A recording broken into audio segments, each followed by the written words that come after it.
Hi everyone! Welcome back to week 3 of our Advent Story Sundays series.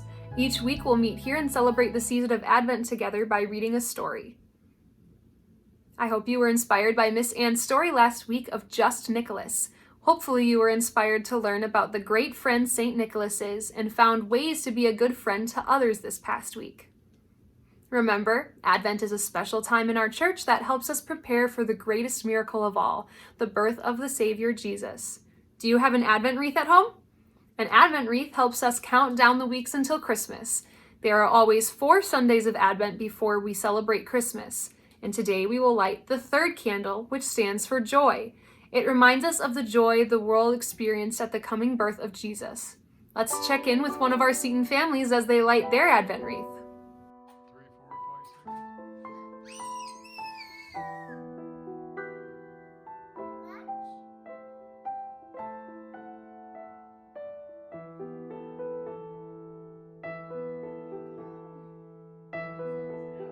It's almost time to start our story, but first I want to make sure that you're all ready to get cozy and listen.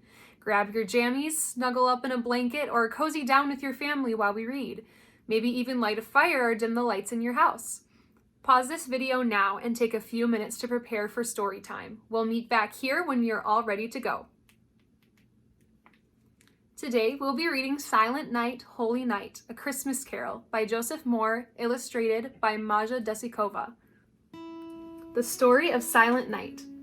It was Christmas Eve and the town of Oberndorf, Austria, was blanketed in snow. The houses and trees were covered in a mantle of white, and even the steeple of St. Nicholas Church was a snowcap. Inside the church, everything was ready for midnight mass. The big Christmas tree was decorated, a nativity scene was set up. As the choir members gathered for rehearsal that afternoon, the church was filled with their joy and anticipation.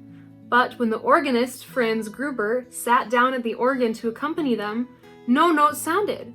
Legend has it that a little mouse was the cause. Unable to find a crumb of bread in the squeaky clean church, it had nibbled a hole in the organs below. What is known for certain is that the organ was broken, and Father Joseph Mohr, the priest who would be saying midnight mass that Christmas Eve, was concerned. How could they celebrate without music? He decided to write the lyrics for a little song. Then he asked Franz Gruber to set the words to music.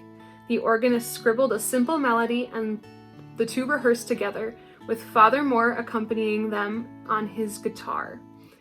That night, Christmas Eve, 1818, at the midnight mass at St. Nicholas Church in Oberndorf, Austria, they sang the new song, and so Silent Night, one of the world's best known and best loved Christmas carols, was born. I will be doing a lyrical interpretation of the book. That means I'm going to sing the story. Many of you already know the words of the book, so feel free to sing along while you look at the beautiful illustrations with me.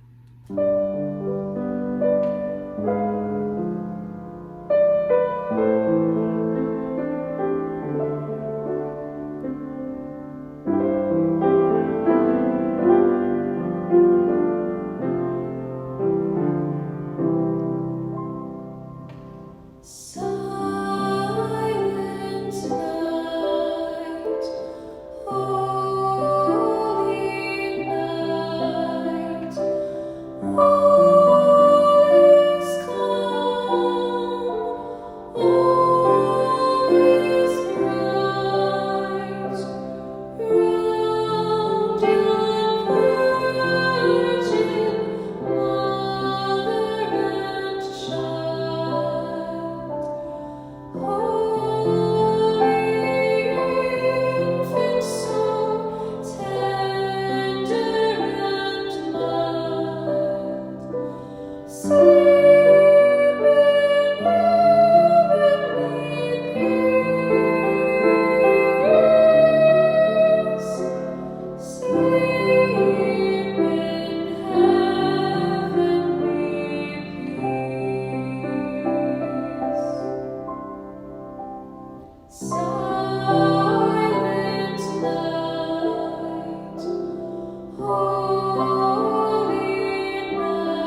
I hope you enjoyed our lyrical story today. There are many songs we hear around Christmas time. Some are about presents and Christmas trees, while others are about the true meaning of Christmas, the birth of Jesus. This week, I want you to keep your ears open and see how many Christmas songs you can find about Jesus' birth. Thanks for joining us this week for Advent Story Sundays. I can't wait to see you again next week. Until then, Advent blessings to you and your family. See you next time. Bye.